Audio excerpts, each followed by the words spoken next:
Chapter 13. The New Teacher. The new teacher entered the classroom carrying a big blue notebook stuffed with papers. She had white hair and wore glasses. She was a lot older than anyone else in the class. She took a big breath. "My, it's tiring walking up all those stairs, isn't it?" she said. Nobody said anything. They just stared at her. She set her notebook on the teacher's desk. "My name is Mrs. Drizzle," she said, "and I'm not from Brazil." She laughed at her little joke. Nobody else smiled. After Mrs. and Mr. Gorf, they didn't trust teachers. Drizzle, thought Dee. Where have I heard that name before? "Where are you from?" asked Leslie. "Actually, I was born not too far from here," said Mrs. Drizzle. "Then why'd you say you came from Brazil?" asked Benjamin. "No, I said I wasn't from Brazil," said Mrs. Drizzle. "Have you ever been to Brazil?" asked Eric Fry. "No," explained Mrs. Drizzle. "It was just a little joke. Brazil rhymes with Drizzle. I thought it might help you remember my name." Terence laughed. "Drizzle, Brazil," he shouted. "That's funny." Several other kids laughed too, but not Dee. She had heard of Mrs. Drizzle somewhere. She was sure of it, and whatever she had heard, she was sure it wasn't good. "What's a Brazil?" asked Eric Ovens. "Brazil is the largest country in South America," said Mrs. Drizzle. There was a television show that Dee liked to watch. It was about real criminals.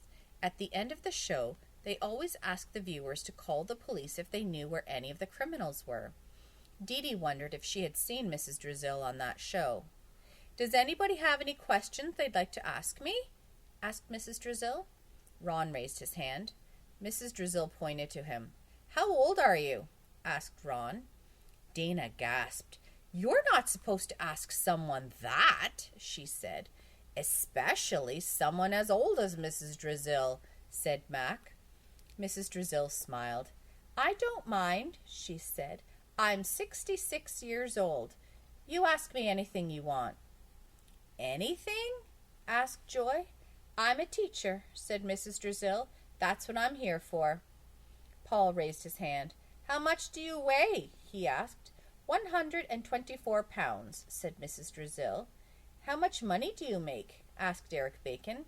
"I'm a supply teacher," explained Mrs. Drizzle, "so I only make money on the days I teach. Then I make $51.18 a day." "What a rip-off," said Jenny. "You should make at least 200. "That would be nice," said Mrs. Drizzle, "but I'm a teacher because I love to teach. I love to see young children learn."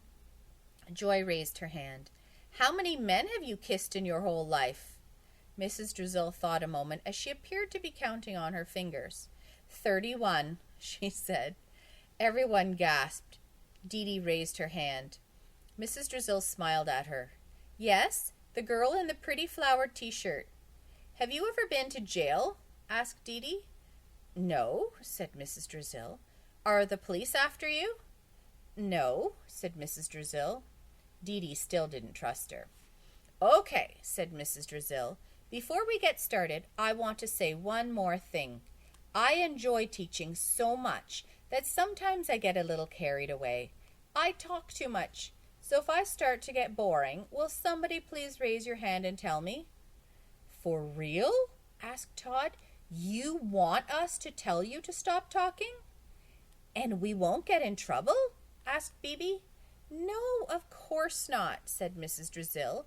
"You'll be helping me and the rest of your class. You're not going to learn anything if you're bored." "Cool," said Terence. "Oh, I suppose when I first started teaching, I used to be a little more strict," said Mrs. Drizzle. "I even worried about things like whether my students had clean fingernails or if their shirts were tucked in." She laughed. "But times have changed. I've changed. Besides, the kids were a lot worse back then. At least, some of them." For just a second, her sweet face turned sour as she looked at her notebook on her desk. Then she smiled again. "I believe teaching requires mutual cooperation. I will cooperate with you, and you will need to cooperate with me. If we work together, we will have a very enjoyable learning experience." Her face turned sour again. "But if you cross me, you will be very, very sorry." She ran her fingers over her blue notebook. "Oh, maybe not today, maybe not tomorrow, but someday I will get you. You can run, but you can't hide." She smiled. "Okay, let's get started."